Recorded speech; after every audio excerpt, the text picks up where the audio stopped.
ხაზგასმით ვამბობ. ნებისმიერი საკითხთან, იმიტომ რომ სატელევიზიო დებატები რამოდენიმე არხთან ყოფილია. ისევ გვაქვს შეხვედრები.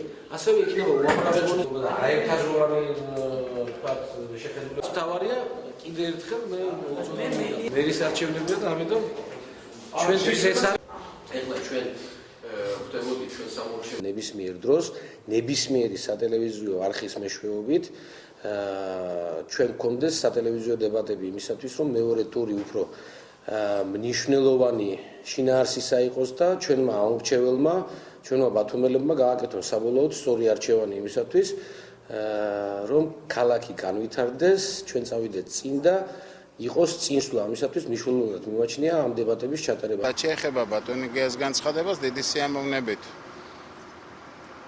ნებისმიერ ტელეარხზე ნებისმიერ სტუდიაში მზად ვარ შევხვდე დებატების მიზნით ჩემთვის ძალიან სასიამოვნო იქნება რომ ეს არის საშუალება რომ მაქსიმალურად ვაჩვენოთ საზოგადოებას კიდევ ერთხელ რას ვაპირებ. ულებრივ ხარ ადამიანს ნორმალურს რომელსაც არ პოტენციალი უნდა იყოს ქალაქის მიერ.